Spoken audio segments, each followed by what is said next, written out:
नमस्कार दोस्तों, मैं आकाश जैन आप सभी का राजपूत ट्यूटोरियल के डिजिटल प्लेटफॉर्म पे स्वागत करता हूं।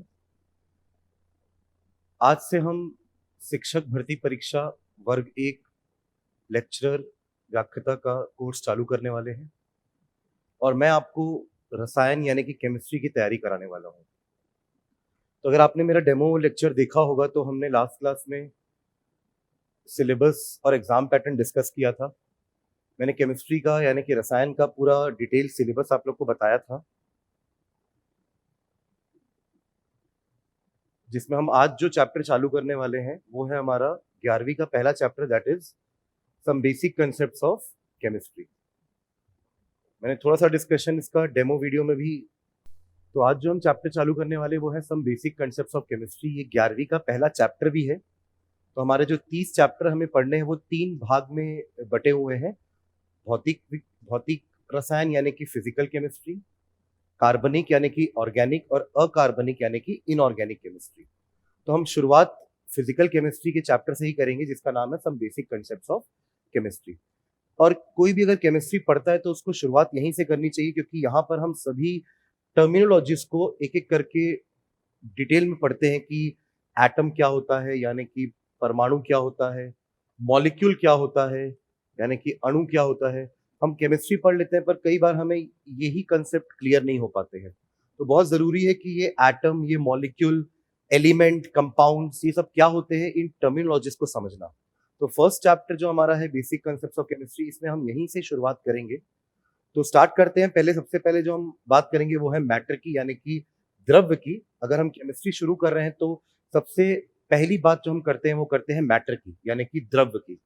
तो द्रव्य जो है यानी कि मैटर जो है वो दो तरीके से हम उनको विभाजित कर सकते हैं। एक तरीका होता है फिजिकल क्लासिफिकेशन का, यानी कि हम दिखने में हमारा मैटर कैसा है उसके बेसिस में हम 3 पार्ट में मैटर को डिवाइड करते हैं। वो होता है सॉलिड, दूसरा होता है लिक्विड और तीसरा होता है गैस। ये फिजिकल क्लासिफिकेशन होती है मैटर की। और जो बोर्ड पर आप देख पा रहे हैं ये मैटर की केमिकल क्लासिफिकेशन है। केमिकल क्लासिफिकेशन कहने का मतलब कि वो मैटर किन जैसी चीजों से बना है, किन जैसी चीजों से मिल करके वो मैटर बना है, उसको हम कहते हैं केमिकल क्लासिफिकेशन। फिजिकल क्लासिफिकेशन में वो दिखने में कैसा है, क्या वो ठोस है, सॉलिड है, अगर वो लिक्विड है या वो गैस है, तो वो अपन दिखने में कैसा दिख रहा है उसके हिसाब से, या उसके जो पार्टिकल्स हैं जिससे वो बना है वो कैसी अवस्था में है, क्या वो बहुत पास पास हैं, क्या वो थोड़े दूर हैं या वो बहुत दूर है, accordingly solid, liquid and gas. तो ये उसकी फिजिकल क्लासिफिकेशन होती है। केमिकल क्लासिफिकेशन में यानी कि मैटर किन जैसी चीजों से बना है, क्या वो एक जैसी चीजों से मिलकर के बना है, तो उसको हम कहते हैं प्योर सब्सटेंस, उसको हम कहते हैं प्योर सब्सटेंस यानी कि शुद्ध पदार्थ। और अगर वो अलग अलग जैसी चीजों से मिलकर के बना हुआ है तो उसको हम कहते हैं मिक्सचर्स या इम्प्योर सब्सटेंस बोल लीजिए, बट केमिस्ट्री में हम उससे मिक्सचर के नाम से बुलाते हैं। तो अगेन प्योर सब्सटेंस को प्योर क्यों बोल रहे हैं ये जानना जरूरी है कि शुद्ध पदार्थ को हम शुद्ध क्यों बोल रहे हैं। उसका कारण है क्योंकि वो एक जैसी चीजों से मिलकर के बना हुआ है, इसलिए उसे प्योर सब्सटेंस कह रहे हैं।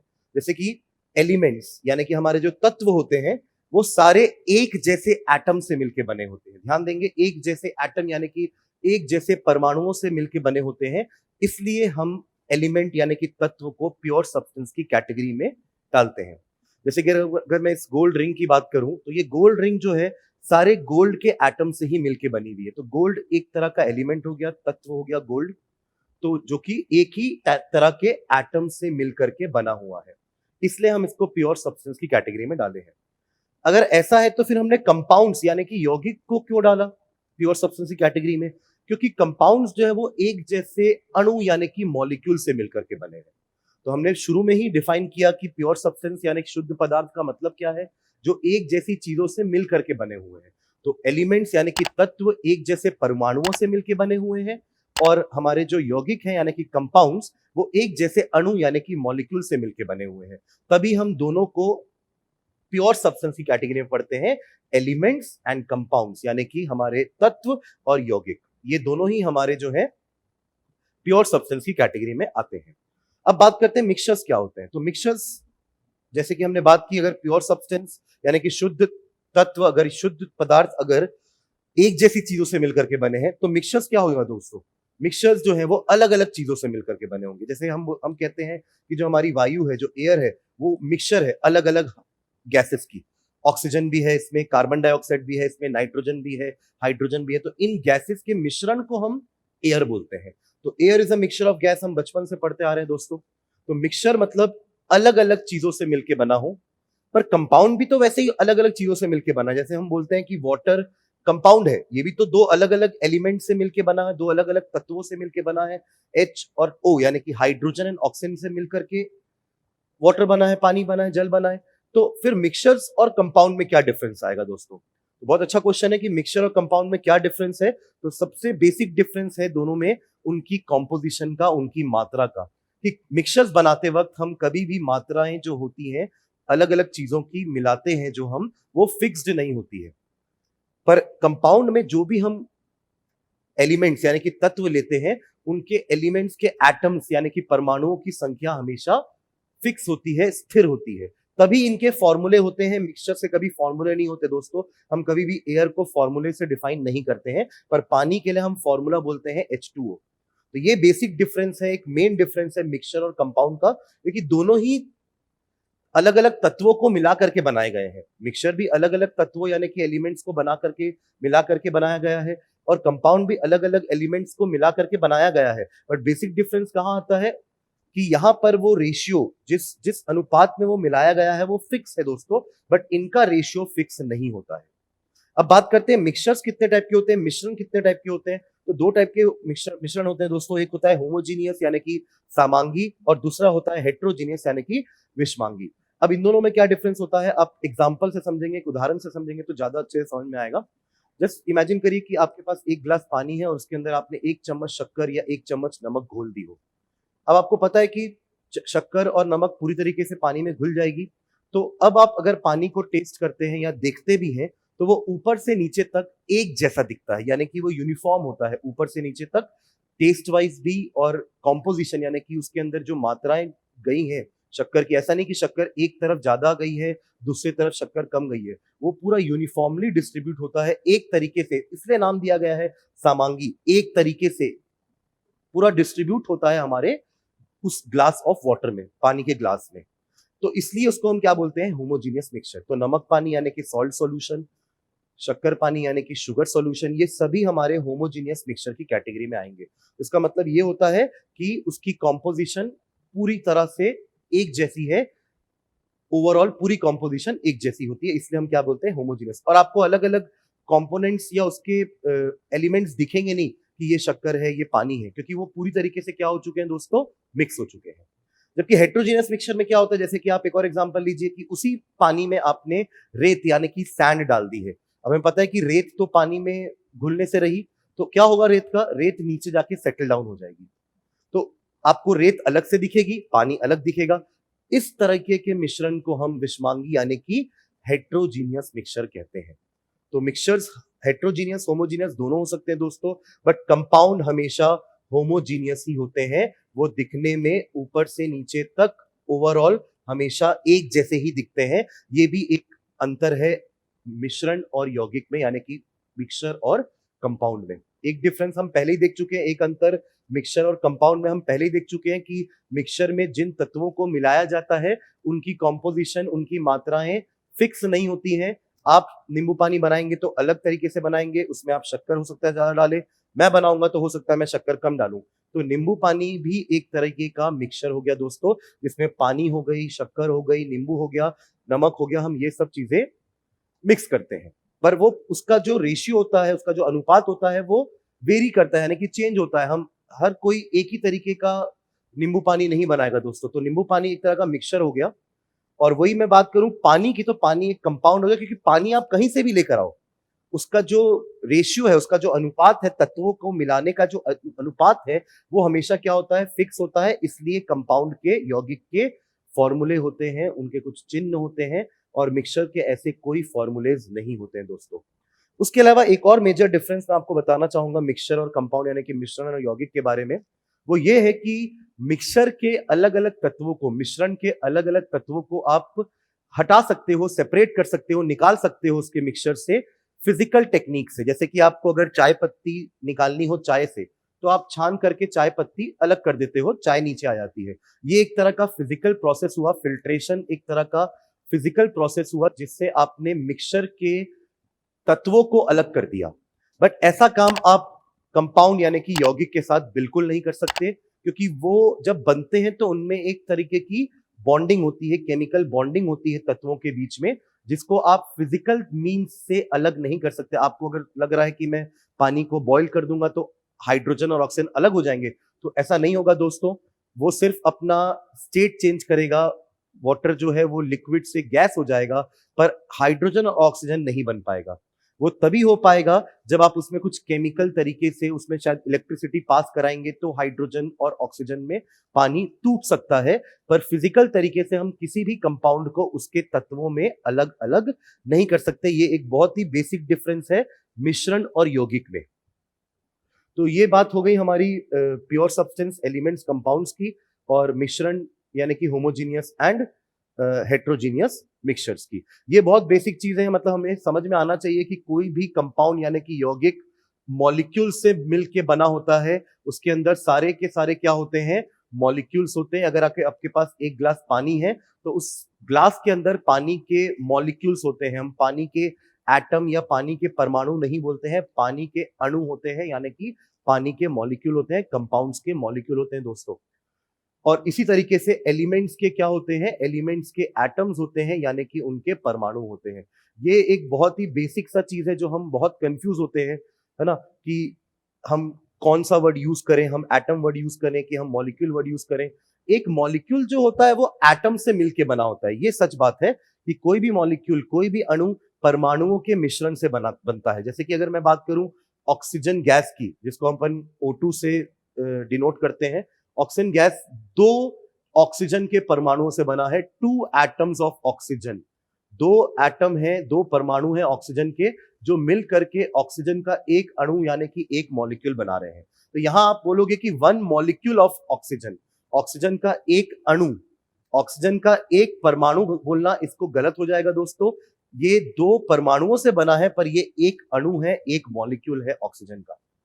और वही अगर मैंने O अकेले लिख दिया और सामने मैंने अगर 2 लगाया है, तो आप इसको कहते हैं 2 एटम्स ऑफ ऑक्सीजन।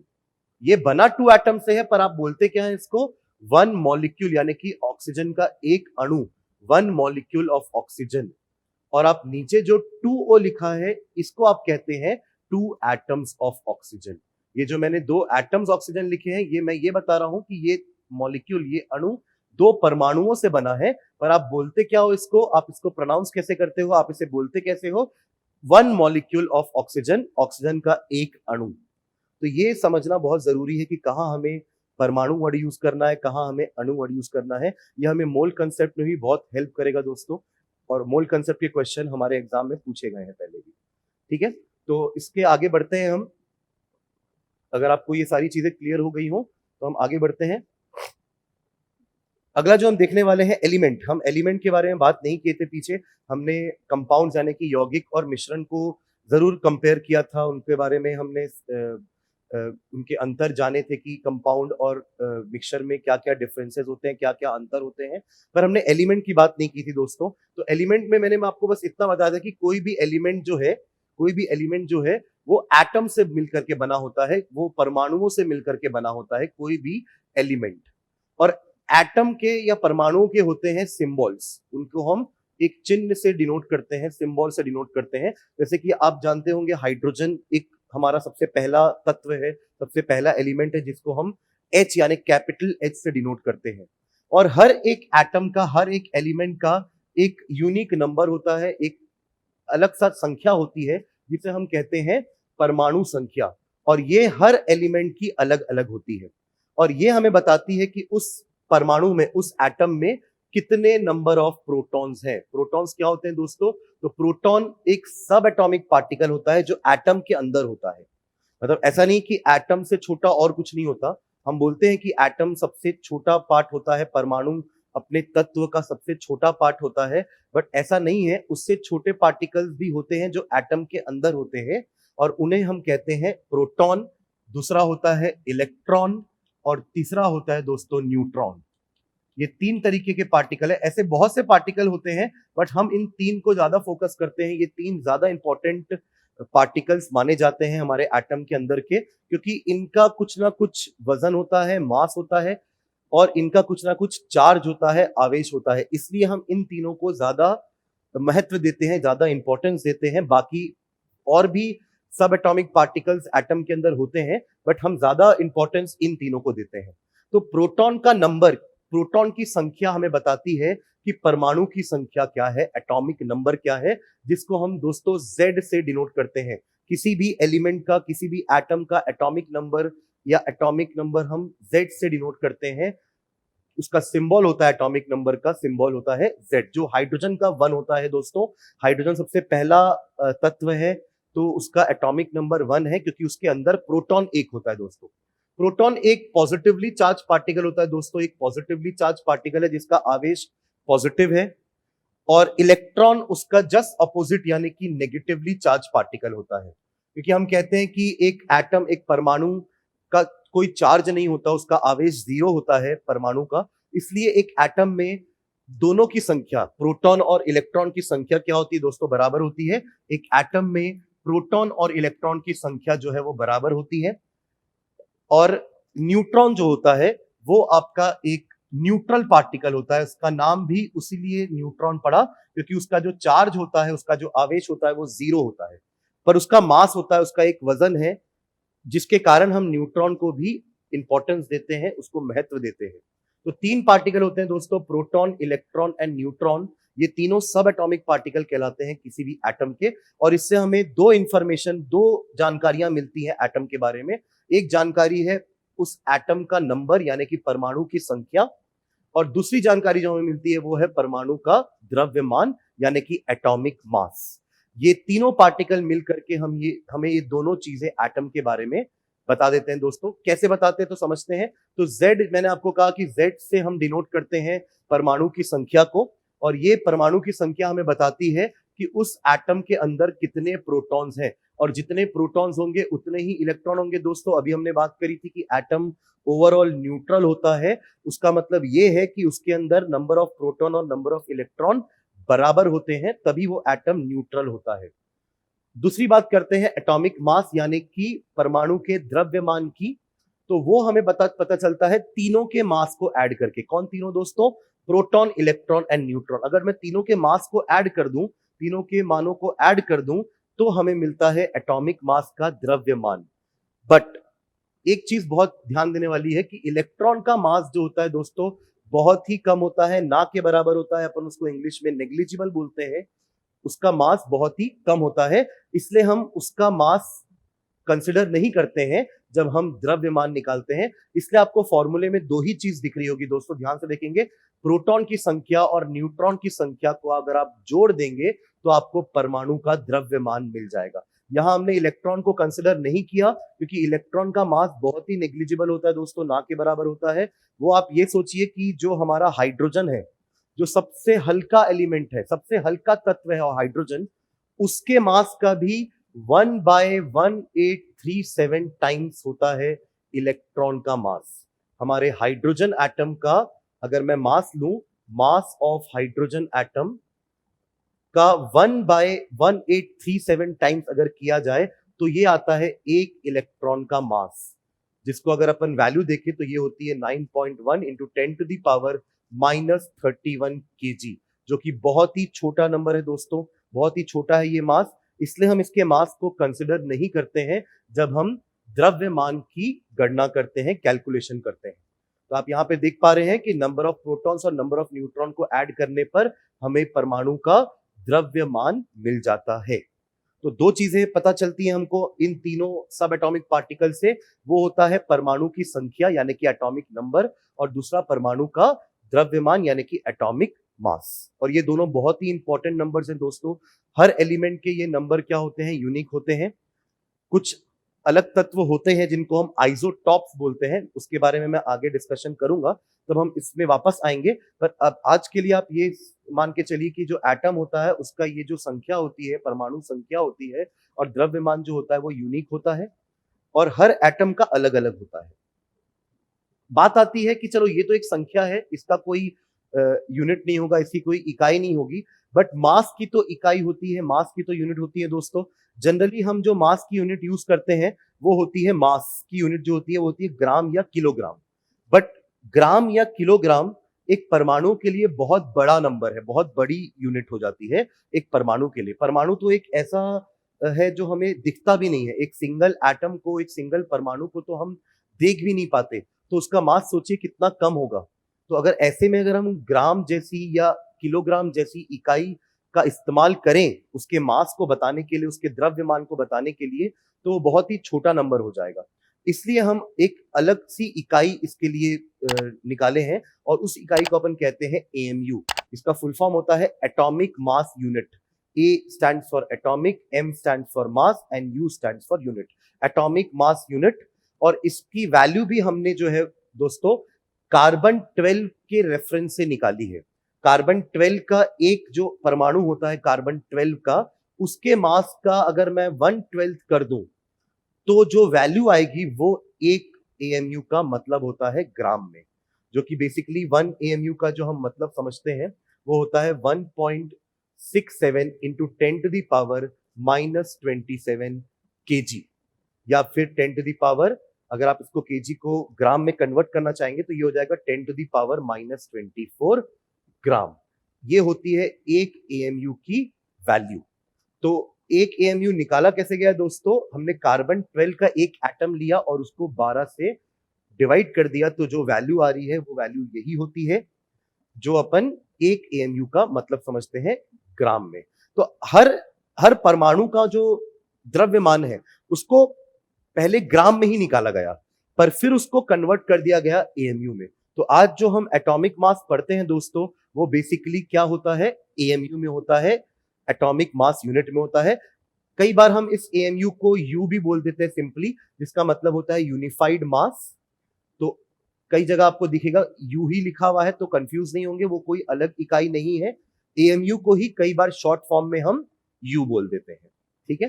तो हर एक एटम का एटॉमिक नंबर हो गया, हर एक एटम का एटॉमिक मास हो गया, परमाणु की संख्या हो गई और परमाणु का द्रव्यमान हो गया। आइए हम देखते हैं कि जो हम एलिमेंट्स पढ़ते हैं, हम कक्षा 9वीं 10वीं से एलिमेंट्स पढ़ना स्टार्ट करते हैं, तो हम क्लास 9th में 15-20 एलिमेंट के नाम भी याद करते थे दोस्तों, अगर आपको थोड़ा बहुत याद हो तो आज हम उसी को रिवाइज करते हैं एक बार, क्योंकि ये बहुत जरूरी है कि हमें एटलीस्ट पहले 20 तत्वों के नाम, उनके सिंबल्स, उनका संख्या यानी कि उनकी परमाणुओं की संख्या और उनका द्रव्यमान पता हो, क्योंकि ये हमें आगे मोल कंसेप्ट में यूज होने वाला है। ये जो द्रव्यमान हमको पढ़ना है ये हमें याद भी रखना है दोस्तों। हो सकता है आपके क्वेश्चन में द्रव्यमान तत्वों का ना दिया हो, तो उस केस में अगर हमें याद रहेगा तो हम क्वेश्चन को अटेम्प्ट कर पाएंगे, अदरवाइज वो क्वेश्चन हम अटेम्प्ट नहीं कर पाएंगे। तो आइए देखते हैं पहले 20 एलिमेंट कौन कौन से हैं, उनका सिंबल क्या है, उनका द्रव्यमान क्या है और उनका एटॉमिक संख्या क्या है, परमाणु संख्या क्या है। तो हम बात करते हैं, सबसे पहले एलिमेंट का हम नाम लिखेंगे, फिर उसका चिन्ह यानी कि उसका सिंबल लिखेंगे दोस्तों। तो सिंबल भी 4 तरीकों से दिया जाता है, तत्वों का, अलग अलग तत्वों का अलग अलग तरीके से सिंबल दिया गया है, चिन्ह दिया गया है। Z यानी कि उसका एटॉमिक नंबर यानी कि उसकी परमाणु की संख्या, और A यानी कि एटॉमिक मास यानी कि परमाणु का द्रव्यमान। तो पहला एलिमेंट होता है दोस्तों हाइड्रोजन।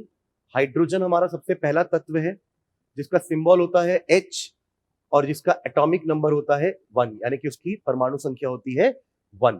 दूसरा एलिमेंट होता है दोस्तों हीलियम। इसका सिंबल होता है, अब देखो अगर आपने इसके लिए भी H यूज कर लिया तो आप कंफ्यूज हो जाएंगे कि H हीलियम है कि H हाइड्रोजन है। इसलिए दूसरा तरीका निकाला गया है सिंबल लिखने का कि आप तत्वों के नाम का पहला 2 अक्षर यूज करेंगे उनके सिंबल के लिए। तो हीलियम का जो सिंबल है उसके पहले 2 अक्षर से ही आया दोस्तों। थर्ड जो है हमारा लिथियम है, लिथियम के लिए अपन यूज करेंगे Li। चौथा है हमारा बेरिलियम, बेरिलियम के लिए हम यूज करेंगे Be, इसका भी पहला 2 अक्षर। बोरॉन के लिए हम यूज करते हैं B, ये इसका सिंबल हो गया। कार्बन के लिए होता है C, नाइट्रोजन के लिए होता है N, फिर आता है दोस्तों हमारा ऑक्सीजन। ये एक सीक्वेंस में याद करेंगे आप तो आपको संख्या याद रखने में आसानी होगी दोस्तों। ऑक्सीजन के बाद आता है हमारा फ्लोरीन, फ्लोरीन का होता है F, और 10वां है हमारा नियॉन, जिसका सिंबल होता है Ne। ये पहले 10 तत्व मैंने लिखे हैं दोस्तों, और जिस सीक्वेंस में मैंने लिखे हैं यही इनके परमाणुओं की संख्या होती है, यानी कि इनका एटॉमिक नंबर होता है। इसलिए मैंने कहा कि सीक्वेंस में अगर आप इसको लिखेंगे, याद करेंगे, तो आपको एटॉमिक नंबर अपने आप याद हो जाएगा दोस्तों। आपको अलग से एटॉमिक नंबर याद करने की जरूरत नहीं पड़ेगी। बात करते हैं इनके द्रव्यमानों की। तो द्रव्यमान के लिए हमारे पास ट्रिक होती है कि इनमें से जितने भी ऑड है, ऑड नंबर का मतलब है जो 2 से उनको डिवाइड हम नहीं कर सकते कंप्लीटली, उसको हम ऑड नंबर बोलते हैं। जैसे कि 1 हो गया हमारा, 3 हो गया, 5 हो गया, 7 हो गया, 9 हो गया। जितने भी ऑड नंबर वाले दिख रहे हैं दोस्तों, जिनका एटॉमिक नंबर ऑड नंबर है, उसके मास को निकालने के लिए हम एटॉमिक नंबर को डबल कर देते हैं और उसमें एक ऐड कर देते हैं। मैं आपको दिखाता हूं कैसे। कुछ को छोड़ के, जैसे मैं हाइड्रोजन को अभी छोड़ रहा हूं और मैं नाइट्रोजन को छोड़ रहा हूं, तो जितने भी हमारे ऑड नंबर वाले दोस्तों, इनमें मैं क्या करने वाला हूं, इनमें मैं 2 से मल्टीप्लाई करके एक ऐड करने वाला हूं, जिससे इसका मास आ जाएगा 7। 3 2 6 होता है दोस्तों, और एक ऐड करने पर क्या आया, 7। यही काम हम 5 के साथ भी करते हैं। 5 को डबल करेंगे तो 10 हो जाएगा, 10 में एक ऐड करेंगे तो दोस्तों 11 इसका द्रव्यमान हो गया। 7 को मैंने अभी छोड़ा हुआ है ना। 9 में आते हैं, 9 का डबल होता है 18, 18 में एक ऐड करेंगे तो ये हो जाएगा 19। तो 19 हमारे फ्लोरीन का एटॉमिक मास यानी कि द्रव्यमान होता है। जितने भी इवन वाले हैं दोस्तों, इवन वालों के लिए भी एक ट्रिक है। हम उसके एटॉमिक नंबर यानी कि परमाणु संख्या का क्या कर देते हैं, जस्ट डबल कर देते हैं, तो हमें उसका मास मिल जाता है। जैसे कि 2 है तो इसका मास हो जाएगा 4। इसमें ही मैं बेरिलियम को छोड़ रहा हूं दोस्तों, यहां मैंने बेरिलियम को भी गोला किया हुआ है। इसका मास हम लास्ट में देखेंगे। 6 है तो इसका डबल हो जाएगा 12, 8 है तो इसका डबल हो जाएगा 16, 10 है तो इसका डबल हो जाएगा 20। तो ये इनके एटॉमिक मासेस होते हैं। मैंने पहले 10 में 3 को गोला लगाया है, जिसके लिए मैंने आपको ट्रिक अभी नहीं बताई है। आगे के और 10 देखते हैं दोस्तों। सबसे पहले हम 10 के बाद यहां पे आएंगे तो अगला हमारा होता है सोडियम। यहां मैं लिख देता हूं एलिमेंट। फिर सोडियम का सिंबल अलग तरीके से निकाला गया है दोस्तों। आप यहाँ पे देख रहे थे तो हर का या तो पहला लेटर था या तो पहला दोनों अक्षर था उनके सिंबल के लिए। बट सोडियम के लिए हमारा जो सिंबल होता है वो अलग तरीके से निकाला गया है। सोडियम के लिए सिंबल निकालने के लिए हम उसका लैटिन नेम का यूज करते हैं, जो है नाइट्रियम। नाइट्रियम हमारे सोडियम का लैटिन नेम है, जिससे उसका सिंबल आता है Na। और ध्यान रखेंगे दोस्तों, जब भी आप सिंबल लिख रहे हैं, अगर वो 2 लेटर का है, 2 अल्फाबेट का सिंबल है, तो पहला लेटर उसमें कैपिटल होना चाहिए, दूसरा लेटर हमेशा स्मॉल होना चाहिए। ये एक रूल है सिंबल लिखने का। दूसरा होता है हमारा मैग्नीशियम, 12वां नंबर का। 12वां नंबर का मैग्नीशियम है। इसका सिंबल भी थोड़ा सा अलग तरीके से लिखा गया है दोस्तों। पहला लेटर M लिया है और दूसरा छोड़ के तीसरा लेटर लिया गया है। ये चौथा तरीका हो गया एलिमेंट के चिन्ह को देने का, यानी कि तत्वों के सिंबल्स को बताने का। पहला लेटर, पहला 2 लेटर, लैटिन नेम, और पहला के बाद दूसरा छोड़ करके तीसरा या चौथा कोई लेटर, जैसे कि मैग्नीशियम के लिए Mg लिया हमने। थर्ड हमारा होता है एल्यूमिनियम, 13th नंबर का एल्यूमिनियम, जिसका सिंबल होता है Al, वही पहला दोनों लेटर। फिर होता है हमारा 14 नंबर पे सिलिकॉन, Si। 15वें नंबर पे आता है दोस्तों फॉस्फोरस, जिसका सिंबल होता है P। 16वें नंबर पे आता है दोस्तों सल्फर, जिसका सिंबल होता है S। 17वें नंबर पे आता है दोस्तों क्लोरीन, इसका सिंबल भी मैग्नीशियम जैसा दिया गया है, पहला और तीसरा लेटर यानी कि Cl। ध्यान रखेंगे, पहला कैपिटल दूसरा स्मॉल। 18वें नंबर पे आता है दोस्तों आर्गन, आर्गन का सिंबल है Ar। 19वें नंबर पे आता है दोस्तों पोटेशियम, अगेन इसका भी सिंबल हम इसके लैटिन नेम से निकालते हैं, जिसका नाम है कैरियम, तो उसका सिंबल होता है K। और 20वां जो हम आखिरी पढ़ने वाले हैं वो है कैल्शियम, जिसका सिंबल होता है Ca। अगेन अगर आप इसको ऐसे ही क्रम से याद रखेंगे तो इनका ये होता है एटॉमिक नंबर 11, 12, 13, 14, 15, 16, 17, 18, 19 और 20। और इनका भी जब द्रव्यमान निकालना होगा दोस्तों, तो हम सेम फॉर्मूला, सेम ट्रिक लगाने वाले हैं। एक्चुअली ये फॉर्मूला नहीं होता, ये एक तरह का ट्रिक है कि जितने भी ऑड वाले हैं उनका डबल प्लस 1 कर देंगे तो मास आ जाएगा 23, मास आ जाएगा 27, मास आ जाएगा 31। देखिए डबल किए, 15 का डबल 30 हुआ, एक ऐड किए 31 आया। 17 को मैं अभी गोला मार रहा हूं, 18 को मैं गोला मार रहा हूं, 19 का डबल 38 और एक आ गया 39। और जितने भी इवन वाले हैं दोस्तों 12, 14, 16, 18, 20, उसको हम डबल करने वाले हैं। 12 का डबल 24, 14 का डबल हो जाएगा 28, 16 का डबल हो जाएगा 32, 18 मैंने अभी गोला रखा है, उसको अपन उसमें वो ट्रिक अप्लाई नहीं कर सकते, और 20 का डबल हो जाएगा 40। तो ऐसे जो 20 तत्व के नाम मैंने अभी बोर्ड पर लिखे हैं, इनके द्रव्यमान याद करने के लिए हमारे पास ट्रिक आ गई है दोस्तों।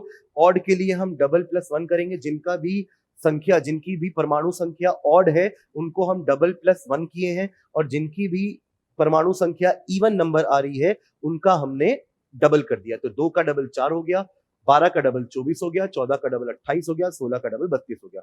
बचे हैं 5 दोस्तों।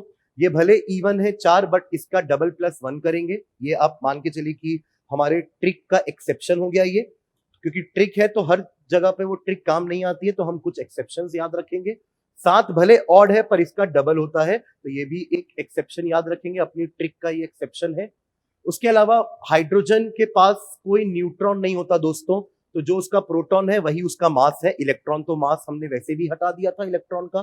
तो हाइड्रोजन एक लौता एलिमेंट है जिसके पास न्यूट्रॉन नहीं होता है, उसका न्यूट्रॉन 0 होता है दोस्तों, इसलिए उसका एटॉमिक मास 1 है। ये भी हमारा एक्सेप्शन हो गया ट्रिक से हटके।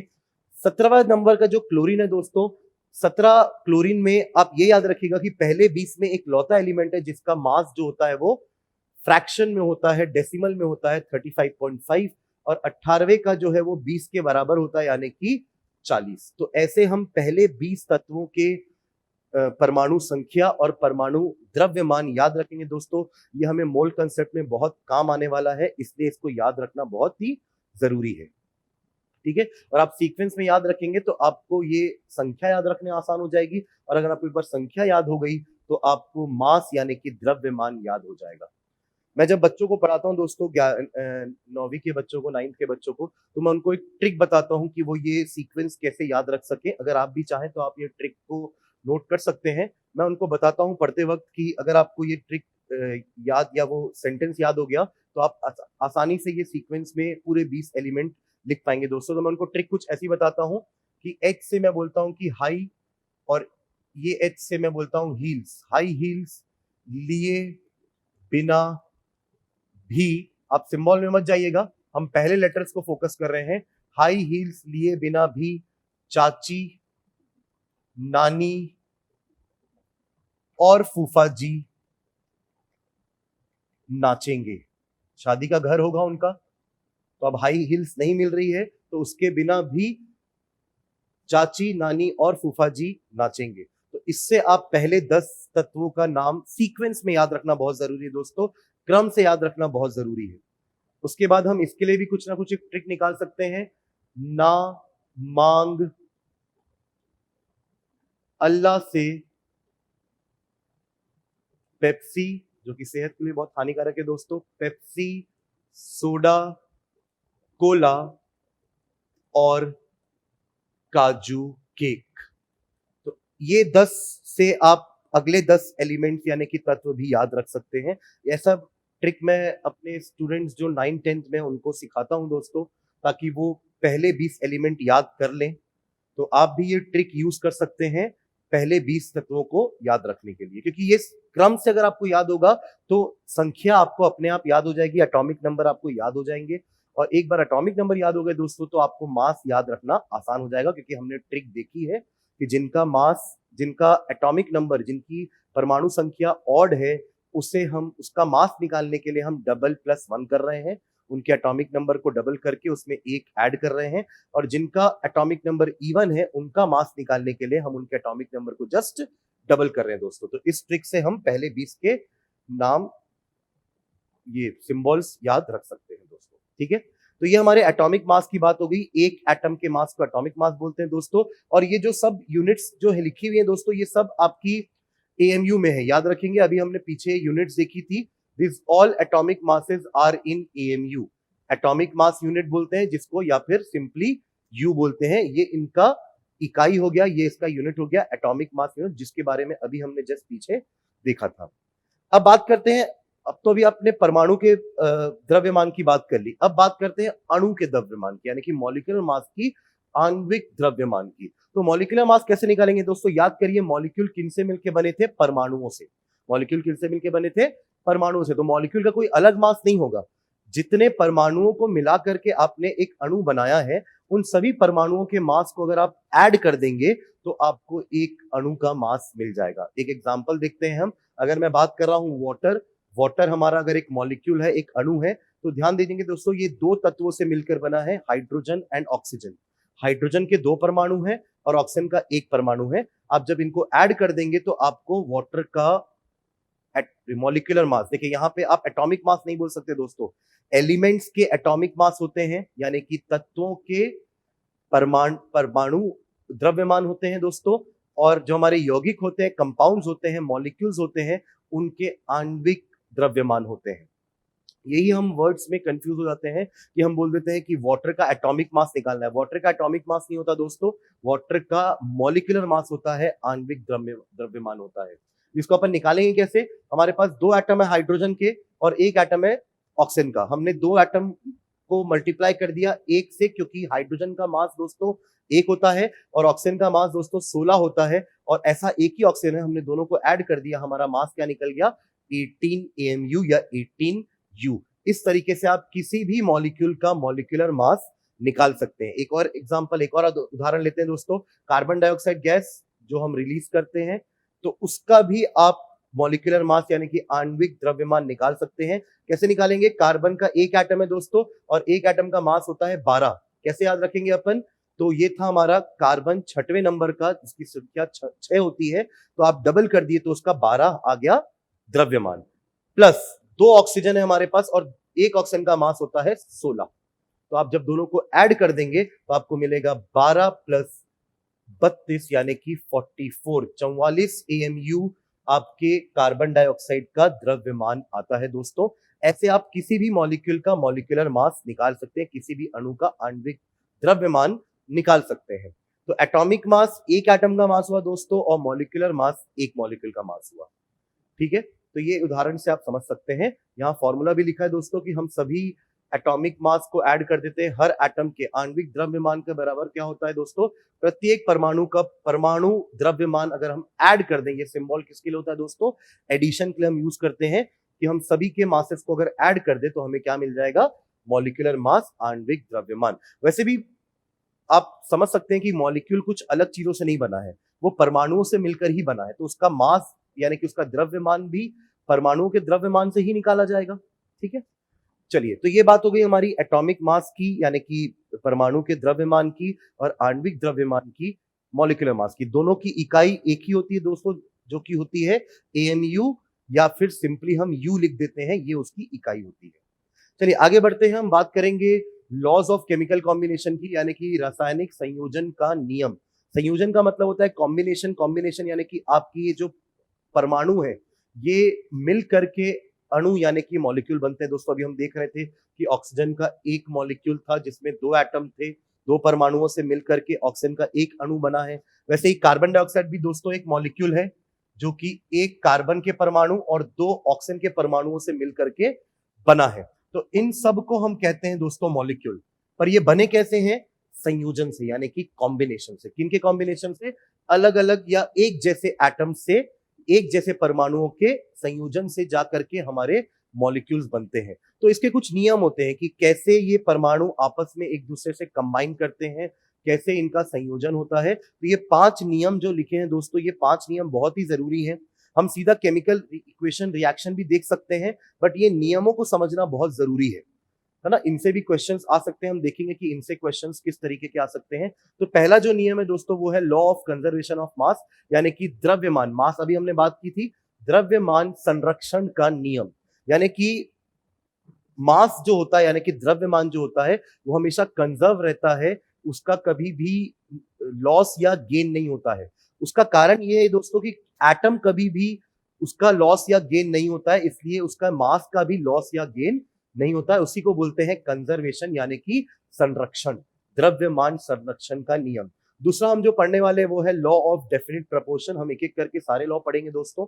लॉ ऑफ मल्टीपल प्रपोर्शन, एक होता है गेल-लुसेक लॉ ऑफ गैसियस वॉल्यूम, और एक होता है एवोगाड्रो का नियम, एवोगाड्रोस लॉ। तो आज हम इसी 5 नियम को अच्छे से एक एक करके पढ़ने वाले दोस्तों। तो पहला नियम चालू करते हैं, वो जो है आपका लॉ ऑफ कंजर्वेशन ऑफ मास, यानी कि द्रव्यमान संरक्षण का नियम। तो जैसे कि मैंने आपको बताया कि mass can not be created और destroyed in a chemical reaction. अगर एक केमिकल रिएक्शन हो रहा है दोस्तों, यानी कि एक अभिक्रिया हो रही है, एक रासायनिक अभिक्रिया यानी कि केमिकल रिएक्शन हो रहा है, तो किसी भी केमिकल रिएक्शन में द्रव्यमान ना तो बनाया जा सकता है ना ही नष्ट किया जा सकता है। वही यहां पर भी लिखा है कि atom can neither be created, यानी कि mass can neither be created nor be destroyed. ये बस अपने आप को रीअरेंज करते हैं दोस्तों। एटम अलग अलग होते हैं, जैसे हम पानी को बनाते हैं तो पानी बनता है हाइड्रोजन और ऑक्सीजन के मॉलिक्यूल को मिला करके पानी बनता है दोस्तों। तो आप दोनों में डिफरेंस देखना क्या हो रहा है, यहां पर ये दोनों अलग अलग तत्वों के अणु है। ये हाइड्रोजन तत्व का अणु है और ये ऑक्सीजन तत्व का अणु है। ये दोनों आपस में मिक्स होकर के H2O यानी कि जल बना रहे हैं, वाटर बना रहे हैं, उसका मॉलिक्यूल बना रहे हैं, उसका अणु बना रहे हैं। तो ये हुआ क्या है दोस्तों, इनमें बस रीअरेंजमेंट हुआ है। इसको अपन कहते हैं रीअरेंजमेंट ऑफ एटम्स। परमाणुओं का रीअरेंजमेंट होता है दोस्तों। यहां लिखा हुआ है परमाणु पूर्ण व्यवस्थित होते हैं या बनाए या नष्ट नहीं होते हैं। अगर आप इस इक्वेशन को, इस अभिक्रिया को ध्यान से देखेंगे तो हाइड्रोजन जो यहां पर एक साथ था वो अलग अलग हुआ, ऑक्सीजन के साथ वो संयोजन किया यानी कि कंबाइन किया, तब जाकर दोस्तों क्या बना है, जल यानी कि पानी का एक अणु। पर अभी ये रिएक्शन जो मैंने लिखा है, अभिक्रिया जो मैंने लिखी है, इसमें अभी मास दोनों तरफ बराबर नहीं है। इसके लिए हम क्या करते हैं दोस्तों, इस इक्वेशन को बैलेंस करते हैं, इस केमिकल इक्वेशन को, इस रासायनिक समीकरण को हम क्या करते हैं, बैलेंस करते हैं। जिसके लिए अपन क्या करेंगे दोस्तों, हम देखेंगे कि दोनों तरफ हाइड्रोजन की संख्या और ऑक्सीजन की संख्या बराबर है या नहीं। जैसे यहाँ पे हाइड्रोजन अगर आप देखेंगे तो 2 है और ऑक्सीजन भी कितने हैं दोस्तों, 2 है। यहाँ पर हाइड्रोजन 2 है क्योंकि बगल में 2 लिखा हुआ है, पर ऑक्सीजन दोस्तों 1 ही है, कुछ नहीं लिखा है, मतलब 1 तो है। तो यहाँ पर अभी ये इस लॉ को फॉलो नहीं कर रहा है क्योंकि नंबर ऑफ एटम्स दोनों साइड में, परमाणुओं की संख्या हर तत्व की बराबर नहीं है। तो उसको ठीक करने के लिए हम क्या करते हैं दोस्तों, हम क्या करेंगे, हमें ऑक्सीजन को बढ़ाना पड़ेगा यहाँ पर। उसके लिए हम क्या लगाते हैं दोस्तों, यहाँ पर हम 2 लगा देते हैं, जिससे क्या हो जाएगा, ऑक्सीजन बढ़ करके यहाँ पर हो जाएगा 2। पर ध्यान देंगे ये जो 2 लगा है ये सिर्फ ऑक्सीजन के लिए नहीं लगा है, इससे हाइड्रोजन के परमाणुओं की संख्या भी बढ़ गई है, जो कि कितनी होगी दोस्तों, 4।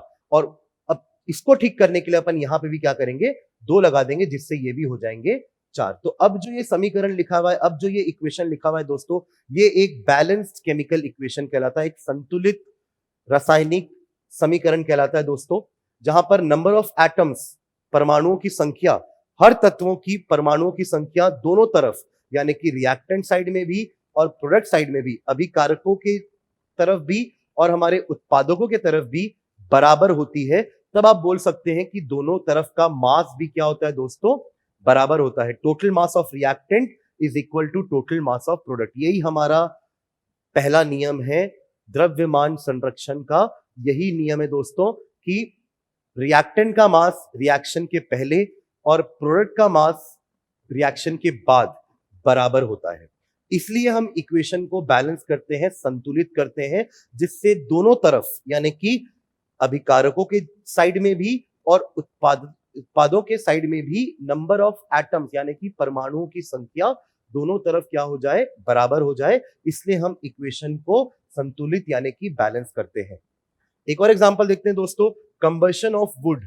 अगर आप लकड़ी का दहन करते हैं तो लकड़ी भी जब दहन होती है तो दहन होने से पहले उसका मास और दहन होने के बाद जो अलग अलग चीजें बनती हैं, जैसे कि राख बनेगी, ऐश बनेगा, राख बनेगी और कुछ गैसेस निकलती हैं। कुछ गैसों का जो अगर आप सबके मास को ऐड करेंगे दोस्तों तो वो लकड़ी के मास के बराबर ही आता है। यही हमारा द्रव्यमान संरक्षण का नियम है। अगर आप इसका भी इक्वेशन समझेंगे तो बेसिकली वुड में जो जलता है वो होता है हमारा मीथेन, जिसको फॉर्मूला होता है CH4, और इसमें कोई भी चीज अगर जलती है तो ऑक्सीजन उसको हेल्प करता है जलने में और बनाता है 2 गैस यानी कि carbon dioxide and water vapour. ये हमारा रिएक्शन है, ये हमारा रिएक्शन है, अभिक्रिया। यही अभिक्रिया दोस्तों इस एग्जांपल में हो रही है कि जब आप वुड को यानी कि लकड़ी का दहन करते हो तो ऐश बनता है और गैसेस बनती है। तो ये हमारा इक्वेशन है, ये हमारा समीकरण है उसका। पर ये दोस्तों अभी बैलेंस नहीं है। इसको संतुलित करने के लिए हम क्या करेंगे, ध्यान देंगे। इसको संतुलित करने के लिए आप भी मेरे साथ इसको संतुलित करने में मदद करिए। कार्बन दोनों साइड आप देख रहे हैं कि 1-1 है। हाइड्रोजन यहाँ पर 4 है दोस्तों, पर यहाँ पे 2 ही है। तो यहाँ पे हाइड्रोजन की जो संख्या है, हाइड्रोजन के जो परमाणुओं की संख्या है वो बराबर नहीं है। तो उनको बराबर करने के लिए अपन क्या करेंगे दोस्तों, हम यहां पर लगा देंगे 2। तो 2 लगाने से क्या हो गया दोस्तों, यहाँ पे हाइड्रोजन बढ़ के 4 हो गया, यहाँ पे भी 4 है, पर ये 2 लगाने से हमारा ऑक्सीजन भी बढ़ा है दोस्तों, क्योंकि ये 2 सिर्फ हाइड्रोजन के लिए नहीं लगाया गया है, ये पूरे पानी के लिए लगाया गया है। तो उससे ऑक्सीजन बढ़ के कितना हो गया, यहाँ पर 2 और यहाँ पे 2, यानी कि ऑक्सीजन हो गया 4। ऑक्सीजन के परमाणु राइट हैंड साइड में यानी कि उत्पादों के साइड में कितने हो गए हैं, 4, जबकि अभिकारकों के साइड में ऑक्सीजन की मात्रा अभी भी 2 ही परमाणु है। तो अपन क्या करेंगे, यहां पर भी 2 लगा देंगे, जिससे ये क्या हो जाएगा, 4। अब ये जो समीकरण आपको सामने दिख रहा है, इक्वेशन आपको दिख रहा है, ये एक बैलेंस इक्वेशन है, एक संतुलित रासायनिक इक्वेशन है। और बहुत जरूरी है कि हम इक्वेशंस को, समीकरण को लिखते वक्त संतुलित रखें, बैलेंस रखें, तभी हम आगे कैलकुलेशंस कर पाएंगे, इनकी मात्राएं जान पाएंगे कि कितनी मात्रा में क्या लेंगे तो कितनी मात्रा में क्या क्या उत्पाद बनेंगे। इसलिए हमें इक्वेशन को बैलेंस करना बहुत जरूरी होता है, क्योंकि हमें ये नियम का पालन करना है, द्रव्यमान संरक्षण के नियम का पालन करना है। तो ये लॉ ऑफ कंजर्वेशन ऑफ मास ये होता है दोस्तों। अगला लॉ पढ़ते हैं, वो जो होता है आपका लॉ ऑफ डेफिनेट प्रपोर्शन, स्थिर अनुपात का नियम, यानी कि जो प्रपोर्शन होता है, अनुपात होता है, रेशियो होता है, वो हमेशा स्थिर होता है दोस्तों। ये अभी हमने बात थोड़ी देर पहले की थी, जब हम यौगिक और मिश्रण का अंतर पता कर रहे थे, कि मिश्रण को बनाते वक्त तत्वों का जो अनुपात होता है वो स्थिर नहीं होता है दोस्तों, पर जो कंपाउंड्स होते हैं, यौगिक होते हैं, उनमें तत्वों का जो अनुपात होता है वो हमेशा फिक्स होता है, स्थिर होता है।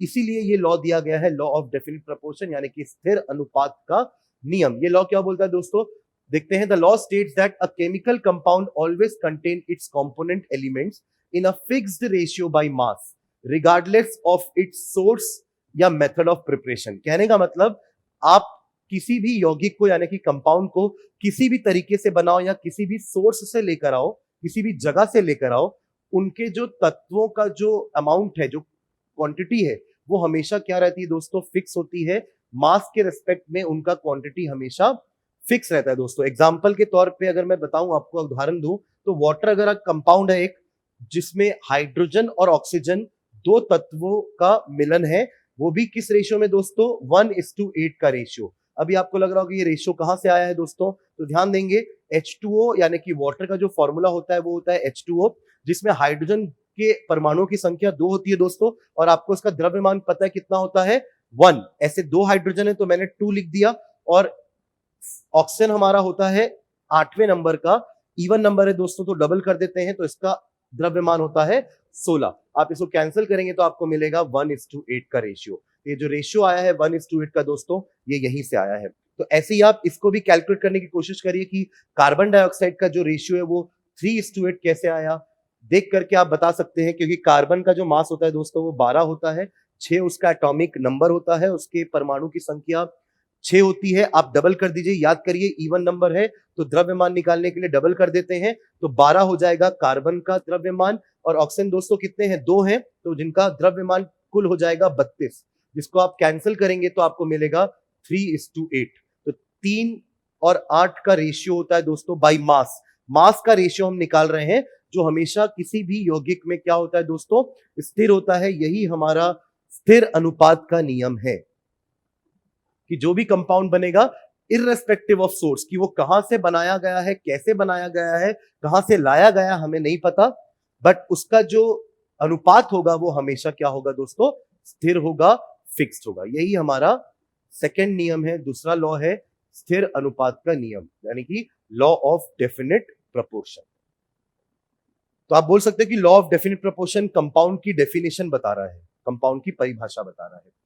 ये तीसरा लॉ देखते हैं दोस्तों, लॉ ऑफ मल्टीपल प्रपोर्शन, यानी कि गुणित अनुपात का नियम। गुणित अनुपात का नियम देखते हैं दोस्तों, इसका मतलब क्या होता है, the law states that when 2 elements combine to form more than 1 compound. इसका क्या मीनिंग हुआ दोस्तों, इस लाइन का मीनिंग समझना, कि जब 2 तत्व मिलते हैं तो जरूरी नहीं है कि वो एक ही यौगिक बनाए, एक से ज्यादा यौगिक भी, कंपाउंड भी बन सकते हैं। जैसे कि आप नीचे एग्जांपल में देख पा रहे हैं, हाइड्रोजन और ऑक्सीजन मिल करके सिर्फ पानी नहीं बनाते हैं दोस्तों, उन दोनों को मिला करके हम हाइड्रोजन परऑक्साइड नाम का यौगिक यानी कंपाउंड भी बना सकते हैं। बने वो दोनों हाइड्रोजन और ऑक्सीजन तत्व से ही हैं, उन्हीं दोनों एलिमेंट से बने हैं, बट दोनों के कॉम्बिनेशन का रेशियो थोड़ा अलग अलग है। तो फिर से लॉ पढ़ते हैं। The law states that when two elements, यहां पे दो एलिमेंट कौन से हैं दोस्तों, hydrogen and oxygen, combine to form more than one compound, दो कंपाउंड बन रहे हैं दोस्तों, दो यौगिक बन रहे हैं, पानी और hydrogen peroxide, water and hydrogen peroxide. तो इसमें क्या होता है, the masses of one element that combine with a fixed mass of the other element are in a simple whole number ratio. इसका क्या मतलब हुआ दोस्तों, देखो अगर आप नीचे देखेंगे तो हमने 2 ग्राम हाइड्रोजन को फिक्स करके रखा है कि दोनों में 2-2 ग्राम हाइड्रोजन लिया है हमने, और एक में 16 ग्राम ऑक्सीजन लिए हैं, दूसरे में 32 ग्राम ऑक्सीजन लिए हैं। तो आपने इसका मास क्या कर दिया दोस्तों, फिक्स कर दिया है। और जो दूसरा तत्व है उसके मास का जो रेशियो अगर आप देखोगे 16 और 32, तो ये रेशियो दोस्तों क्या आ रहा है, ये अनुपात क्या आ रहा है, 1:2 का। तो ये हमेशा होल नंबर का रेशियो होता है, कभी भी ये पॉइंट में 1.5 या 2.5 नहीं आएगा दोस्तों, हमेशा रेशियो कैसा रहेगा, होल नंबर का रेशियो रहेगा। एक बार हिंदी में भी इस लॉ को पढ़ते हैं, नियम को पढ़ते हैं। यह नियम कहता है कि जब दो तत्व एक से अधिक यौगिक बनाते हैं या बनाने के लिए मिलते हैं, तो एक तत्व के द्रव्यमान जो दूसरे तत्व के निश्चित द्रव्यमान के साथ मिलते हैं, मतलब आपको एक का मास का रेशियो निकालना है दोस्तों, जो कि दूसरे एलिमेंट के फिक्स्ड मास से कंबाइन हो रहा हो। वही चीज यहां पे लिखी है कि तो एक तत्व के द्रव्यमान जो दूसरे तत्व के निश्चित यानी कि फिक्स्ड द्रव्यमान के साथ मिलते हैं, उनका जो अनुपात होता है, उनका जो रेशियो होता है दोस्तों, वो एक सरल पूर्ण संख्या यानी कि सिंपल होल नंबर होता है। कभी भी वो ऐसे डेसिमल में आपको 1.5 2.5 नहीं मिलेगा। यही हमारा गणित अनुपात का नियम है, यानी कि लॉ ऑफ मल्टीपल प्रोपोर्शन है। आपने एक का मास फिक्स किया है और दूसरे के द्रव्यमान का आप अनुपात निकाल रहे हो। तो ऐसे आप और भी एग्जांपल और भी उदाहरण लेकर के आप समझ सकते हो, जैसे कि कार्बन और ऑक्सीजन जब मिलते हैं दोस्तों, कार्बन और ऑक्सीजन जब मिलते हैं तो दो टाइप के कंपाउंड, दो टाइप के यौगिक बना सकते हैं। एक होता है कार्बन डाइऑक्साइड और एक होता है दोस्तों कार्बन मोनोऑक्साइड, CO। अगर आप इन दोनों को बैलेंस करेंगे, अभी ये इक्वेशन संतुलित नहीं है, ऊपर वाला भले आपको संतुलित दिख रहा होगा बट नीचे वाला इक्वेशन जो है वो संतुलित नहीं है, बैलेंस नहीं है। तो उसके लिए अपन क्या करेंगे दोस्तों, ऑक्सीजन यहाँ पर 2 है तो अपन यहाँ पे 2 लगाते हैं, इससे आपका कार्बन भी 2 हो गया तो अपन यहाँ पे 2 लगाते हैं। अब आप दोनों के मासेस को अगर ध्यान से देखेंगे दोस्तों, तो अपन किसी एक के मास को फिक्स रखते हैं। यहाँ पे ऑक्सीजन का मास फिक्स आ रहा है दोस्तों, क्या हो रहा है देखो 32, क्योंकि ऑक्सीजन का मास क्या होता है 16। हालांकि मैंने यहाँ पे ग्राम लिया है, मैं आऊंगा ग्राम मैंने क्यों लिया, हम धीरे से मोल कंसेप्ट में पढ़ेंगे। अभी फिलहाल हम समझिए कि मैंने 16 को गुणित कर दिया 2 से तो 32 आया। वैसे ही यहाँ पे भी इसका मास कितना है दोस्तों, 32। 16 कहां से आया, याद करिए, ऑक्सीजन का एटॉमिक मास था, द्रव्यमान था 16, तो 2 ऑक्सीजन है तो 32 हो गया। और यहाँ पे कार्बन का हो गया 12 और यहाँ पे हो गया कार्बन का 24, क्योंकि 2 है।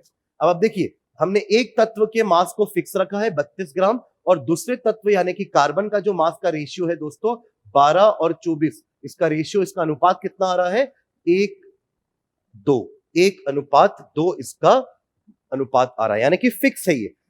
और क्या है ये, एक सिंपल होल नंबर रेशियो है, ये एक सरल पूर्ण संख्या, कभी भी आपको इस तरह का कोई डेसिमल नंबर नहीं मिलेगा। तो ये हमारा तीसरा नियम था दोस्तों, गुणित अनुपात का नियम।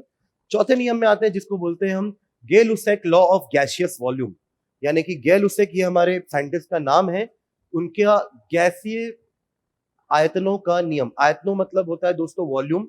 जब भी हम गैस को लेकर के कंबाइन करवाते हैं, उनका संयोजन करवाते हैं, या अगर हमारे अभिक्रिया में कोई गैस का उत्पादन हो रहा है, ये हमेशा एक होल नंबर रेशियो में वॉल्यूम में होता है दोस्तों। वही इसलिए इनके वॉल्यूम्स के बारे में बात कर रहे हैं अपन कि वो कितनी जगह ले रहे हैं, उनको अपन बोलते हैं वॉल्यूम।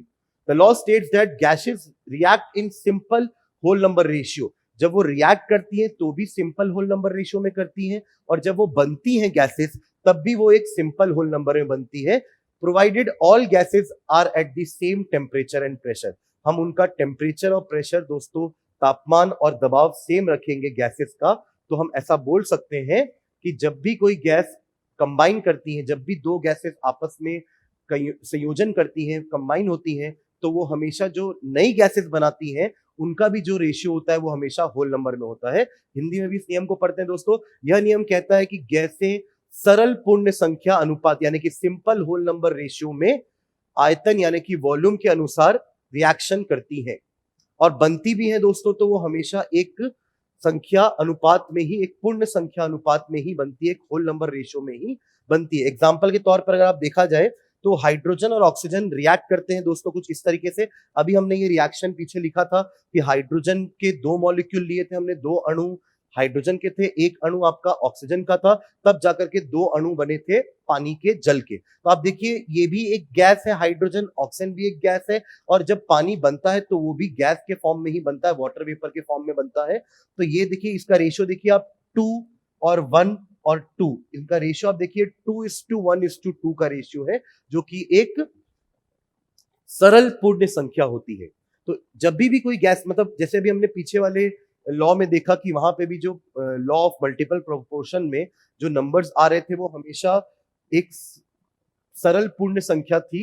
इसी तरीके से यहाँ पे कभी भी डेसिमल नहीं आ रहा था। उसी तरीके से यहाँ पे भी जब गैसेस रिएक्ट करती हैं दोस्तों, तो वो हमेशा एक सिंपल होल नंबर रेशियो में ही रिएक्ट करती है। उनका वॉल्यूम्स का जो रेशियो होता है वो हमेशा सिंपल होता है। एक एग्जांपल और देखते हैं। आपने अमोनिया गैस के बारे में सुना होगा, NH3 उसका फॉर्मूला होता है अमोनिया, जो कि 2 तत्वों से मिलकर के बनी है, नाइट्रोजन एंड हाइड्रोजन। इनके मॉलिक्यूल्स को अगर हम कंबाइन करेंगे तो बनता है अमोनिया, दैट इज NH3। अभी ये इक्वेशन जो है, ये समीकरण जो है वो संतुलित नहीं है दोस्तों। इनको संतुलित करने के लिए ध्यान देंगे, यहाँ पे नाइट्रोजन के 2 परमाणु है पर यहाँ पे एक ही है, तो हम यहाँ पे 2 लगा देते हैं, जिससे नाइट्रोजन के परमाणुओं की संख्या भी 2 हो जाएगी। पर ये 2 लगाने से दोस्तों हाइड्रोजन की जो संख्या है, हाइड्रोजन के परमाणुओं की जो संख्या है वो 6 हो चुकी है। तो उसको ठीक करने के लिए अपन यहाँ पे क्या कर देंगे, 3 कर देंगे। तो अब आप देख पा रहे होंगे कि नाइट्रोजन का मॉलिक्यूल 1 है, इसके 3 मॉलिक्यूल है, तो इनका जो आप रेशियो देख रहे हैं, अनुपात देख रहे हैं, वो एक सरल पूर्ण संख्या है, यानी कि सिंपल होल नंबर रेशियो है दोस्तों। और जो गैस बन भी रही है, अमोनिया जो गैस बन रही है, उसका भी जो रेशियो है या जो उसका जो नंबर है वो एक होल नंबर में है। कभी भी ये 1.5 या 2.5 या 3.5 नहीं होता दोस्तों, हमेशा एक सरल पूर्ण संख्या में ही इनके वॉल्यूम्स होते हैं। चलिए आखिरी लॉ देखते हैं, जिसका नाम है एवोगाड्रो लॉ। ये भी थोड़ा गैसियस के बारे में ही बात करते हैं। इन्होंने कहा था कि equal volumes of all the gases at the same temperature and pressure. अच्छा, इसके पहले वाले नियम में भी हमने टेम्परेचर यानी कि तापमान और दबाव को कांस्टेंट रखा था, स्थिर रखा था। उसका कारण है दोस्तों क्योंकि गैस है, गैस में अगर दबाव दिया जाए तो उसके वॉल्यूम में चेंजेस आ सकते हैं, इसलिए हम गैस के प्रेशर को यानी कि दबाव को और उसके तापमान को स्थिर रखते हैं, ताकि इन दोनों के कारण गैस के वॉल्यूम में कोई फर्क ना पड़े। इसलिए यहाँ पे भी हम, क्योंकि गैस के वॉल्यूम की बात कर रहे हैं, इसलिए हमने गैस के तापमान यानी कि टेम्परेचर और गैस के दबाव यानी कि प्रेशर को क्या रखा है दोस्तों, कांस्टेंट रखा है। तो लॉ ये बोलता है कि अगर आप अलग अलग गैसेस का वॉल्यूम सेम लेते हैं, अगर आप अलग अलग गैसेस का वॉल्यूम सेम लेते हैं तो उनके नंबर ऑफ मॉलिक्यूल्स भी सेम होते हैं। अगर वॉल्यूम सेम है तो नंबर ऑफ मॉलिक्यूल्स भी क्या होंगे दोस्तों, सेम होंगे। इसको सरल एग्जांपल से समझिए कि मान लीजिए आपके पास एक बीकर में ऑक्सीजन गैस है, दूसरे बीकर में नाइट्रोजन है और तीसरे बीकर में हाइड्रोजन है। आपके पास 3 गैसेस हैं, इस बीकर में ऑक्सीजन है, हाइड्रोजन है और नाइट्रोजन है। तीनों का वॉल्यूम जो है दोस्तों वो सेम है, तो इनके जो अणु की संख्या होगी, मॉलिक्यूल की जो संख्या होगी वो भी बराबर है। अगर इनका वॉल्यूम, तीनों का वॉल्यूम अगर बराबर है, अगर ये बराबर जगह घेर रहे हैं, तो इनके मॉलिक्यूल की संख्या भी दोस्तों बराबर होगी। ऐसा हम किसी भी गैस के लिए बोल सकते हैं। तभी यहां पर लिखा है कि ये जो नियम है ये हर गैस पर लागू होगा। The number of molecules in a given volume of a gas is constant. अगर आप एक वॉल्यूम लेते हैं गैस का तो उसके नंबर ऑफ मॉलिक्यूल दोस्तों हमेशा स्थिर होते हैं। Equal volumes of all the gases, मैंने 3 गैस का एग्जांपल लिया और तीनों का मैंने इक्वल वॉल्यूम लिया है। सेम टेम्परेचर यानी कि सभी का तापमान और दबाव गैस का सेम है, तो उस केस में तीनों के नंबर ऑफ मॉलिक्यूल्स यानी कि उनके अणु की संख्या है तीनों में सेम होगी, बराबर होगी। यही हमारे एवोगाड्रोस का लॉ है। मैथमेटिकली हम इस लॉ को V directly proportional to N बता सकते हैं कि जो स्थिर टेम्परेचर यानी कि तापमान और दबाव पर आप गैस के वॉल्यूम को उसके नंबर ऑफ मॉलिक्यूल से मैच कर सकते हैं, उसके प्रोपोर्शनल कर सकते हैं। जितना वॉल्यूम आप बढ़ाएंगे उतना ही नंबर ऑफ मॉलिक्यूल्स उस गैस के बढ़ेंगे। तो दोस्तों ये दोनों जो लॉ थे हमारे, है ना, ये दोनों लॉ हमारे गैस के वॉल्यूम के बारे में बात कर रहे थे, गैसीय आयतनों के बारे में बात कर रहे थे, जहां पर हमने यहां पर देखा कि जब हम गैस के सभी वॉल्यूम्स को सेम लेते हैं, एवोगाड्रो का नियम कहता है कि सभी गैसों के समान आयतन में यानी कि वॉल्यूम में समान तापमान और दबाव पर समान संख्या में अणु यानी कि मॉलिक्यूल होते हैं। हमें दो चीजें ध्यान रखनी है दोस्तों। एक तो सभी का आयतन सेम लेना है यानी कि वॉल्यूम सेम लेना है सभी गैसेस का, और उनको सभी को सेम तापमान, एक जैसे तापमान और एक जैसे दबाव में रखना है। तभी हम बोल सकते हैं कि उन सभी में अणु की संख्या यानी कि मॉलिक्यूल की संख्या क्या होगी, बराबर होगी। तो ये हमारा एवोगाड्रो का नियम था दोस्तों। तो ऐसे हमारे 5 नियम हो गए हैं। अब इन पांचों नियम का थोड़ा सा मिश्रण करके डाल्टन जी ने एक थ्योरी दी थी, जिनका नाम उन्होंने दिया था डाल्टन की परमाणु सिद्धांत यानी कि Dalton's atomic theory. John Dalton scientist का नाम है दोस्तों। इन्होंने अपनी एक एटॉमिक थ्योरी दी थी जिनमें अलग अलग पॉइंट्स हैं। जैसे कि पहला पॉइंट उन्होंने कहा कि elements and compounds of small individual particles called atom. मतलब जो हमारा एलिमेंट्स है वो किनसे बना है दोस्तों, they are composed of small indivisible particle called atom. ये हम शुरू से पढ़ते आ रहे हैं कि हमारे तत्वों का सबसे छोटा हिस्सा जो होता है, सबसे स्मॉल हिस्सा जो होता है, वो होता है परमाणु यानी कि एटम। वो इनडिविजिबल होता है यानी कि हम उसको और तोड़ नहीं सकते। हाँ, ये अलग बात है कि उससे छोटी चीजें भी उसके अंदर हैं, जिनका नाम क्या है दोस्तों, प्रोटॉन, इलेक्ट्रॉन एंड न्यूट्रॉन। दूसरा पॉइंट जो इन्होंने दिया, atoms of the same element are identical in mass, size and property. बहुत सिंपल सा स्टेटमेंट है दोस्तों कि अगर हम किसी एक तत्व के अलग अलग परमाणुओं की बात कर रहे हैं, अगर मैं एक ही तत्व के अलग अलग परमाणुओं की बात कर रहा हूं, तो ये सारे परमाणु जो है, सारे जो एटम्स हैं, ये हर रेस्पेक्ट में, हर तरीके से आपस में एक जैसे होंगे। मतलब उनका मास यानी कि उनका द्रव्यमान एक होगा, उनका साइज एक होगा, उनका रेडियस एक होगा, उनकी सारी प्रॉपर्टीज, फिजिकल प्रॉपर्टीज या केमिकल प्रॉपर्टीज, वो सब एक जैसे शो करेंगे। जाहिर सी बात है, अगर वो एक ही एलिमेंट को, एक ही तत्व के परमाणु है, तो वो बिहेव भी एक जैसा ही करेंगे। और इसी का जस्ट ऑपोजिट स्टेटमेंट, इसी का जस्ट उल्टा स्टेटमेंट दोस्तों थर्ड स्टेटमेंट है, atoms of different element have different masses, sizes and properties. मतलब अगर मैं अलग अलग तत्वों की बात करूं तो उनके परमाणु भी अलग अलग होंगे, मास में, साइज में और प्रॉपर्टी में। और लास्ट पॉइंट जो उन्होंने दिया था वो था atoms combine in whole number ratio to form compounds. ये तो दोस्तों कंपाउंड की डेफिनेशन ही हो गई। यौगिक को हमने ऐसे ही डिफाइन किया था कि परमाणु पूर्ण संख्या अनुपात में मिलकर यौगिक बनाते हैं।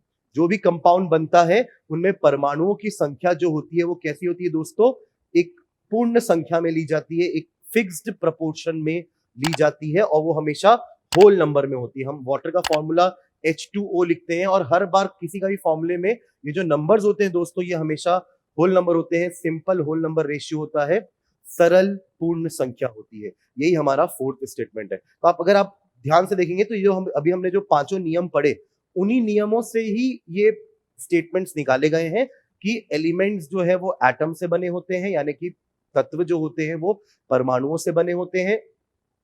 एक तत्व के सभी परमाणु एक जैसे होते हैं, अलग अलग तत्वों के परमाणु अलग अलग होते हैं। और आखिरी जो हमारा जो स्टेटमेंट लिखा हुआ है वो दोस्तों कंपाउंड की डेफिनेशन है, यौगिक की परिभाषा है, यानी कि एटम कंबाइन होते हैं, परमाणु जो है वो संयोजन करते हैं और मिल करके अणु बनते हैं। और वो जो संयोजन करते हैं वो हमेशा किस में होता है, होल नंबर में होता है। कभी भी 1.5 एटम 2.5 एटम नहीं होता, 1.5 परमाणु 2.5 परमाणु नहीं होते। तो ये हमारा डाल्टन का परमाणु सिद्धांत था।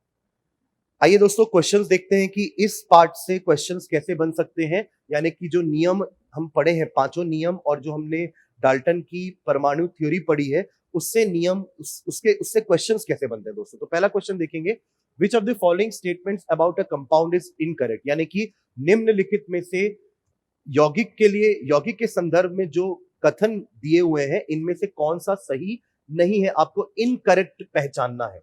तो पहला स्टेटमेंट पढ़ेंगे दोस्तों, a molecule of a compound has atoms of different element. यानी कि यौगिक के जो अणु है, यौगिक यानी कंपाउंड के जो मॉलिक्यूल्स हैं, वो विभिन्न यानी कि अलग अलग एलिमेंट्स यानी कि तत्वों के परमाणु से मिलकर के बने हैं। तो ये सही स्टेटमेंट लिखा है दोस्तों।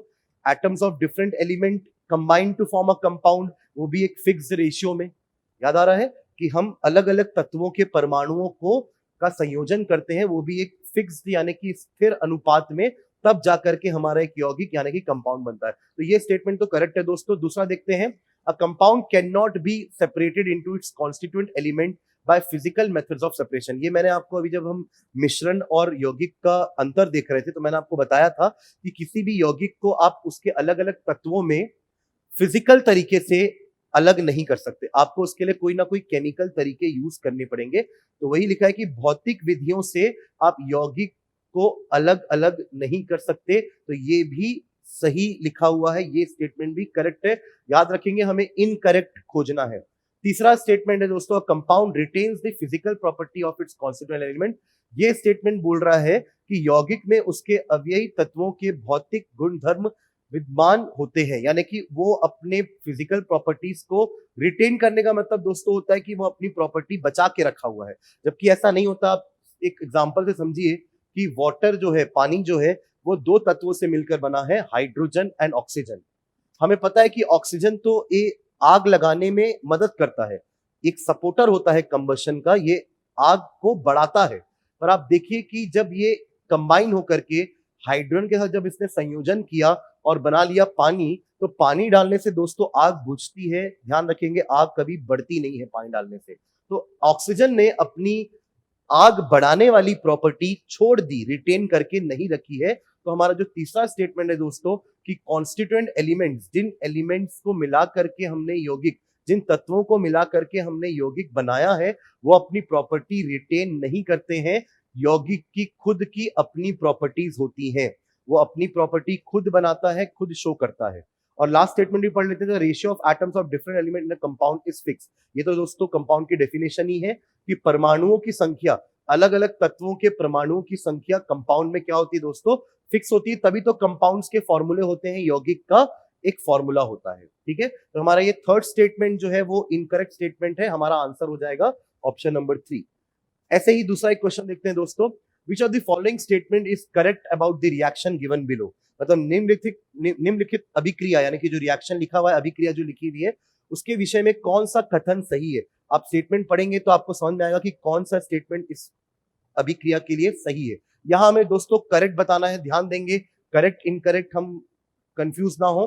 पिछले क्वेश्चन में हमें इनकरेक्ट स्टेटमेंट ढूंढना था, यहां हमें करेक्ट स्टेटमेंट ढूंढना है। तो the total mass of iron and oxygen in reactants is equal to total mass of iron and oxygen in the product, therefore it follow law of conservation of mass। ध्यान देंगे दोस्तों, अगर आप इस reaction को ध्यान से देखेंगे तो इसमें आयरन यानी कि Fe आयरन का सिंबल होता है दोस्तों, इसका भी लैटिन नेम होता है फेरम, वहां से आयरन का सिंबल आया है Fe के लेफ्ट साइड में 4 परमाणु है दोस्तों, और यहाँ पे भी अगर आप देखो तो 4 परमाणु है। ऑक्सीजन के यहाँ पे 6 परमाणु है, यहाँ पे भी 6 परमाणु है, यानी कि दोनों तरफ में नंबर ऑफ एटम्स यानी कि परमाणुओं की संख्या दोनों तरफ क्या है दोस्तों, सेम है, बराबर है। तो इसको अपन बोल सकते हैं कि law of conservation of mass follow कर रहा है। तभी हम दूसरा स्टेटमेंट रीड करते हैं, total mass of reactant equals to total mass of product, therefore law of multiple proportion is followed. ये गलत है। जो हमने लॉ ऑफ मल्टीपल प्रोपोर्शन यानी कि गुणित अनुपात के जो नियम को हमने पढ़ा था, उसमें ऐसा कुछ हमने नहीं देखा था कि रिएक्टेंट का मास और प्रोडक्ट का मास यानी कि अभिकारकों का द्रव्यमान और उत्पादों का द्रव्यमान बराबर हो। ऐसा दोस्तों कौन से लॉ में होता है, सिर्फ लॉ ऑफ कंजर्वेशन ऑफ मास में, यानी कि द्रव्यमान संरक्षण नियम में। तीसरा आप देखेंगे तो ये बोल रहा है कि Fe2O3 की अमाउंट बढ़ जाएगी by taking any of the reactant in excess. ऐसा कुछ नहीं होगा दोस्तों। तो हमारा स्टेटमेंट पहला ही करेक्ट है, law of conservation of mass follow कर रहा है, यानी कि द्रव्यमान संरक्षण का नियम हमारा जो अभिक्रिया दी हुई है वो फॉलो कर रही है। अगले क्वेश्चन में आते हैं दोस्तों, which of the following reaction is not correct according to the law of conservation of mass.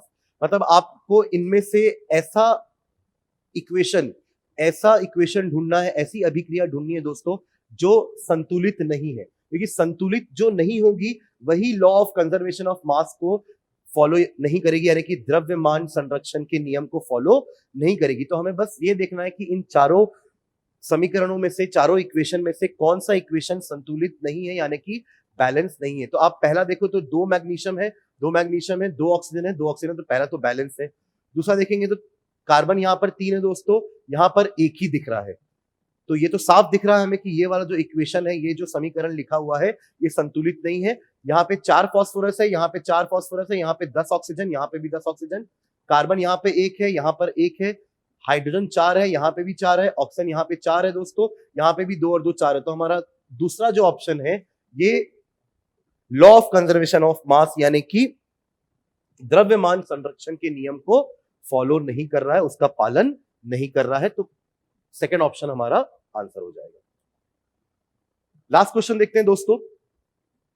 Which of the following statements indicate that law of multiple proportion is being followed?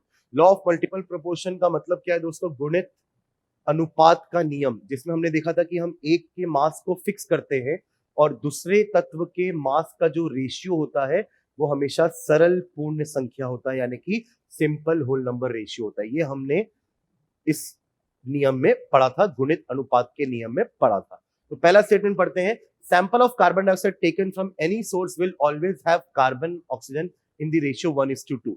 ये ratio जो आपको बता रहा है ये basically definite proportion का statement है दोस्तों, क्योंकि कार्बन डाइऑक्साइड आप कहीं से भी लेकर आओ उसमें नंबर ऑफ एटम्स यानी कि परमाणुओं की संख्या कार्बन की हमेशा 1 होगी और ऑक्सीजन के परमाणुओं की संख्या हमेशा 2 होगी। तो ये नियम हमारा लॉ ऑफ मल्टीपल प्रोपोर्शन का नियम नहीं है, ये हमारे स्थिर अनुपात का नियम है, यानी कि लॉ ऑफ फिक्स प्रोपोर्शन के नियम को फॉलो कर रहा है। तो ये हमारा आंसर नहीं हो सकता क्योंकि हमें मल्टीपल प्रोपोर्शन वाला ढूंढना है।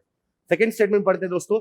Carbon forms 2 oxide, carbon 2 oxides बनाता है। एक होता है कार्बन डाइऑक्साइड, मैंने आपको इसका एग्जांपल दिया भी था, और कार्बन मोनोऑक्साइड, जहां पे ऑक्सीजन के मास को अगर हम फिक्स कर देते हैं, आपको याद होगा हमने ऑक्सीजन के मास को 32 फिक्स किया था। C+O2 gives CO2 और C+2C+O2 gives you 2CO। तो आपने देखा था यहाँ पर कि ऑक्सीजन का मास जो है वो 32 में फिक्स था, जबकि कार्बन का मास यहाँ पे 12 और यहाँ पे 24 था, जिसका रेशियो दोस्तों 2:1 या 1:2 आ जाएगा। हम अगर कार्बन डाइऑक्साइड और कार्बन मोनोऑक्साइड का रेशियो देखेंगे तो वो 2:1 का आ जाएगा। तो हमारा करेक्ट ऑप्शन दोस्तों ऑप्शन नंबर 2 होगा। एक बार तभी थर्ड हम ऑप्शन पढ़ते हैं। When magnesium burns in oxygen, the amount of magnesium taken for the reaction is equal to the amount of magnesium in magnesium oxide form. ये तो हमारा द्रव्यमान संरक्षण का नियम हो गया, यानी कि लॉ ऑफ कंजर्वेशन ऑफ मास को फॉलो कर रहा है।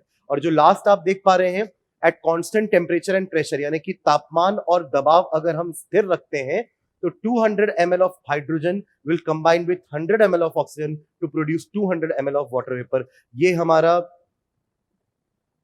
फिक्स्ड होल नंबर रेशियो में इनके वॉल्यूम्स रिएक्ट कर रहे हैं। तो ये हमारा बेसिकली गे-लुसैक लॉ को फॉलो कर रहा है। तो आखिरी स्टेटमेंट गे-लुसैक लॉ के लिए है, उसके ऊपर वाला लॉ ऑफ कंजर्वेशन ऑफ मास के लिए है। जो पहला वाला था दोस्तों वो लॉ ऑफ डेफिनेट प्रोपोर्शन यानी कि स्थिर अनुपात का नियम था।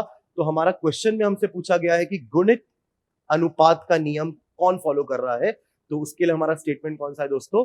Statement number 2। तो ये हमारा करेक्ट आंसर होगा। तो दोस्तों इस टॉपिक से जो हमारे क्वेश्चंस होंगे वो इसी तरीके से होंगे, क्योंकि हमें नियम का स्टेटमेंट याद रखना है, उनके उदाहरण याद रखने हैं।